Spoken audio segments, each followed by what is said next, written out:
giving me such a big project, and starting from Rajni sir, and not in order, but I'm just trying to thank everybody: Amir Khan sir, Satyaraj sir, Upendra sir, and finally Nagarjuna sir.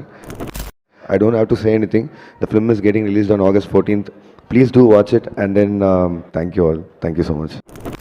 देखिए, एक तरफ तो Tollywood industry के most successful director और दूसरी तरफ south industry के ही the living legend, जिनकी पिछली 600 करोड़ का कलेक्शन करने वाली फिल्म रिलीज होने पर सभी ऑडियंस के अंदर एक नेक्स्ट लेवल की हाइप क्रिएट कर देती है। So don't you think coolie movie Tamil industry की एक ऐसी पहली मूवी होने वाली है जो कि इंडियन सिनेमा के 1000 करोड़ के कलेक्शन का भी रिकॉर्ड तोड़ने वाली है। मतलब कि अब रिटायरमेंट से पहले रजनीकांत सर ने डिसाइड कर लिया है कि वह तमिल सिनेमा का झंडा 1000 करोड़ के ऊपर गाड़ कर ही आएंगे। लेकिन झुंड में तो सिर्फ सुअर आते हैं, शेर अकेला ही आता है। इस डायलॉग को कहने वाले रजनीकांत सर की टक्कर अब की बार एक सुअर से नहीं बल्कि एक टाइगर एनटीआर से होने वाली है। और इनके साथ खड़े हैं इनसे भी ज्यादा फैन फॉलोइंग वाले एक्टर यानी ऋतिक रोशन। और आपकी जानकारी के लिए बता दूं, वॉर 2 ने अभी से ही नॉर्थ अमेरिका में बुकिंग ओपन होते ही $1 लाख से भी ऊपर का कलेक्शन करके ऐसा करने वाली इंडियन सिनेमा की पहली फास्टेस्ट मूवी बन चुकी है। और इसलिए रजनीकांत सर के लिए काफी बड़ा चैलेंज होने वाला है, क्योंकि हर बार की तरह इस बार भी वॉर 2 वाले इंडियन सिनेमा के 33 IMAX स्क्रीन पहले से ही बुक करके बैठे हैं, जिन पर सिर्फ और सिर्फ वॉर 2 मूवीज ही दिखाई जाएगी। अब ऐसे में सवाल काफी कॉमन हो जाता है कि क्या रजनीकांत सर की कूली मूवीज 1000 करोड़ का रिकॉर्ड तोड़ पाएगी? और 1000 का रिकॉर्ड तो छोड़ो, क्या ये अपने 2.0 मूवीज का भी रिकॉर्ड तोड़ पाएगी? वैसे मैं इस मूवी से काफी ज्यादा एग्री हूँ, क्योंकि ये मूवी सभी का रिकॉर्ड तोड़ने वाली है। और ट्रस्ट में इस वीडियो को एंड तक देखने पर आप भी काफी ज्यादा एग्री होने वाले हो। तो क्या कूली मूवीज 1000 का रिकॉर्ड तोड़ पाएगी, या फिर ये वॉर 2 के क्लैश में काफी पीछे रह जाएगी? अब देखिए, कूली मूवीज तो उस दिन ही रेस में हारती हुई दिखने लगी थी जिस दिन लोकेश कनगराज ने ये बता दिया था कि ये फिल्म एलसीओ यूनिवर्स का पार्ट नहीं होने वाली, जो कि वॉर 2 इंडिया की one of the prominent universe यानी कि स्पाई यूनिवर्स का पार्ट है। लेकिन आपकी जानकारी के लिए बता दूं कि लोकेश ने कूली मूवीज का आइडिया एलसीयू की ही सबसे बड़ी फिल्म यानी कि विक्रम से भी पहले ही ले लिया था। और इन्होंने एक इंटरव्यू में ये भी बता दिया था कि इन्होंने 2015 में ही कूली मूवीज की स्टोरी लिख डाली थी और 2019 तक रजनीकांत सर को इसकी स्टोरी सुना भी दी थी, जिसके बाद रजनीकांत सर इसकी स्टोरी सुनकर काफी ज्यादा इंप्रेस भी हुए थे। लेकिन बाद में इनके पॉलिटिकल इश्यू की वजह से, या फिर यूं कहे कि अनाथे जैसी मूवीज की वजह से, ये फिल्म कहीं ना कहीं डिले हो जाती है। लेकिन जब मार्केट में विक्रम जैसी एक बड़ी मूवीज आती है तो इसे देखने के बाद रजनीकांत सर को कहीं ना कहीं रियलाइज होता है कि लोकेश सर ही तमिल इंडस्ट्री का फ्यूचर है, तो क्यों ना मुझे जल्द से जल्द इनके साथ काम कर लेना चाहिए। तो इसी वजह से रजनीकांत सर इनके साथ काम करना शुरू कर देते हैं। लेकिन यहाँ पर एक बहुत बड़ा सवाल उठता है कि क्या कूली मूवीज बाहुबली, RRR और पुष्पा जैसी हाइप क्रिएट कर पाएगी? वैसे अगर यहाँ पर देखा जाए तो वॉर 2 मूवीज की काफी तगड़ी हाइप है, लेकिन जैसे जैसे कूली मूवीज का पोस्टर वगैरह आता है या फिर इस मूवीज की कुछ डिटेल ऑडियंस के सामने आती है तो इस फिल्म की हाइप काफी ज्यादा बढ़ने लगती है। और वैसे भी अगर आप IMDb पर चेक करोगे तो मोस्ट एंटिसिपेटेड इंडियन मूवीज में तो कूलीज फर्स्ट नंबर पर देखने को मिलेगी और वॉर 2 सेकंड नंबर पर। और ऐसे में ये मूवी पूरे वर्ल्ड में अपने पांव जमाने की कोशिश कर रही है, और इसलिए इसने यूएसए के प्रीमियम में $500K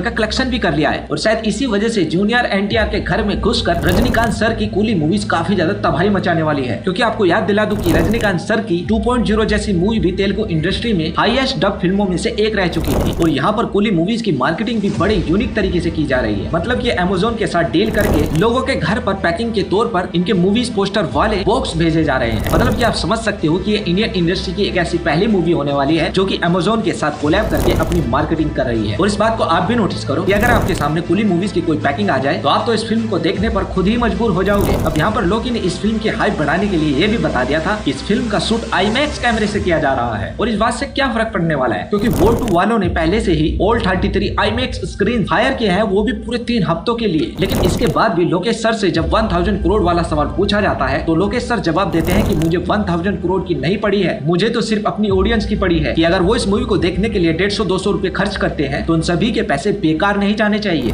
One number that is 150 rupees of everybody who's gone away.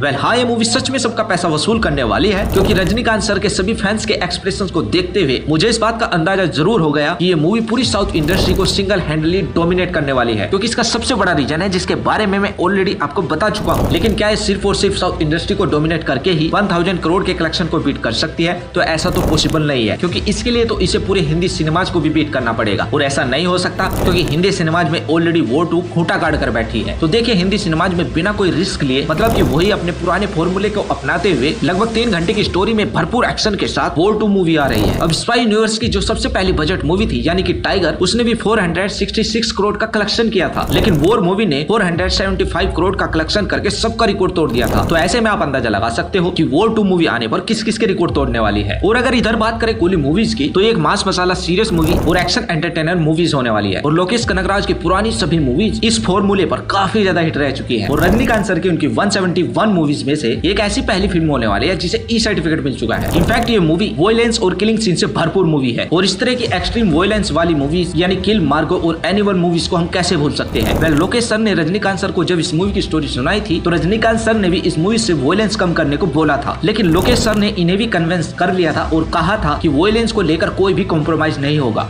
No compromise, Michael. That's violent as ever. अब देखिए, दोनों मास मसाला मूवीज तो है, लेकिन दोनों की ऑडियंस काफी ज्यादा अलग है। ऊपर से कुली मूवीज की कुछ डिटेल भी सामने आ गई है कि इसकी स्टोरी किस टाइप की होने वाली है। इसमें रजनीकांत सर का रोल एक माफिया बॉस का होगा और इनकी पूरी गैंग पूरी तरीके से एक्टिव भी नहीं होती। तो ये किसी भी तरह अपनी पुरानी गैंग को फिर से एक्टिव करना चाहते हैं और वही सब करते हुए आपको इस मूवी के अंदर देखते हुए नजर आएंगे। यानी इसके अंदर आपको एक ऐसे शख्स के रूप में देखने को मिलने वाले हैं जो कि किसी भी तरह अपने पास्ट को सुधारना चाहता है और ऐसा करने के लिए इसे सबसे पहले अपने प्रेजेंट को सुधारना है। वेल, इन सब चीजों को देखते हुए ये मूवी काफी ज्यादा जबरदस्त रहने वाली है, जिसकी वजह से इसका क्लैश वॉर 2 के साथ होने वाला है। तो क्या ये वॉर 2 को बीट कर पाएगी या नहीं, इस बारे में आपकी क्या राय है हमें कमेंट बॉक्स में जरूर बताना। और अगर आपको ऐसी वीडियो देखना काफी ज्यादा पसंद है तो प्लीज हमारे चैनल को सब्सक्राइब भी कर देना।